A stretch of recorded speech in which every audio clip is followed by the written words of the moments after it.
All right, here we go. October 21st, 2015. It's a date that fans of the Back to the Future trilogy have been waiting for. This is the day, in part 2, remember that Marty McFly and Doc Brown travel 30 years into the future. It was also 30 years ago this year that the first movie in this franchise was released.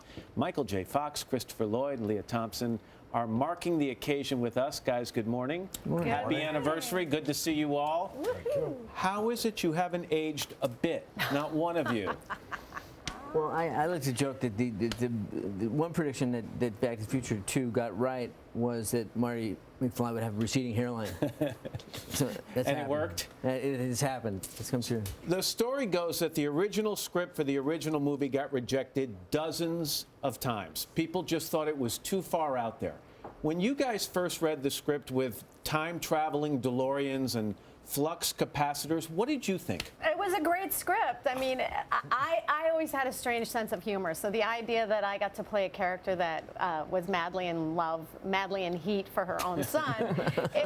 I'm glad you switched that. Which was pretty much, you know, I think why the film was rejected in a lot of, definitely by Disney. I just thought it was like a crazy story, and it was a perfect script. When you have names like Robert Zemeckis and Steven Spielberg attached to a project, does that take a lot of the fear out of it?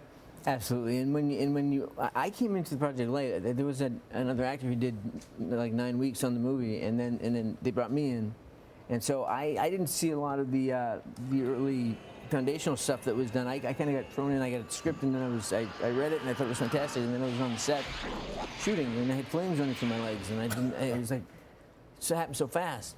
So that I kind of discovered it in the process of doing it.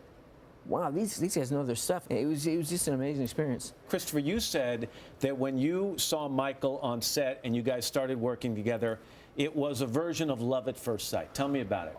Well, they often ask me about the chemistry. I just felt we had a chemistry from the instant we walked on the set. We're both shameless. Shameless. Yes, we just were so happy to see each other. But it never had to be manufactured. Nobody had to say, work for this kind of, chemistry. It just was there. It was innate, and it was wonderful. Go back to what you said a second ago, Lea. You said, you have to remember that you were playing Lorraine, a character who technically falls in love with her own son. Literally. Okay, literally. That can have a huge ick factor to it if not taken and played the right way, and you play it for laughs. How hard was it? Well, it was the 80s. I was not Lorraine McFly, so it was interesting to try to get to that weird kind of like, I had to sing Mr. Sandman to get into character. I'd be like, Mr. Sandman. And I would get into this weird thing that she was into, and to make that character work, to make it innocent yet, horny. Yeah, I was going to say, she was like a DeLorean filled with hormones, this girl. Yeah. What lines do people recite to you all the time when they come up to you if they want to talk about Back to the Future? Is there a line of yours that they always say to you, Christopher? Roads, where we're going, we don't need roads. Lea? You're my density. Yeah, you're my density. And McFly, you Irish bug. Yeah. And McFly, you Irish bug. Now let's go October 21st, 2015, significant in the second movie because that's the date you go to in the future. And of course, a lot of the people now like to go back and look at the things that were predicted in the movie to see if they came true. I'll go through the list. You raise your hands. True or not true? Hoverboards.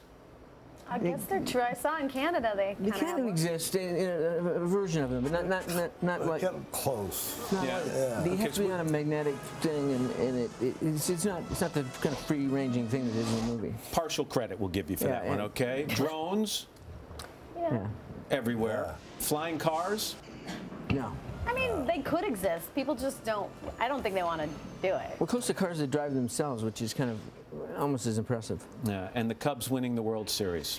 Amazing. We said we're playing the Mets. It's pretty crazy. Yeah? You said that if the Cubs make it to the World Series, you'd like to throw out a first pitch? I didn't say that. No? It's been suggested to Would you like to?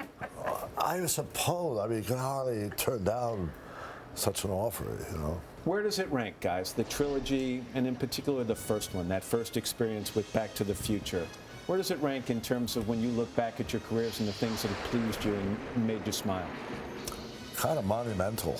I mean, the whole experience. I mean, here we are 30 years later, and it doesn't seem to have lost any momentum. And I mean, it's amazing.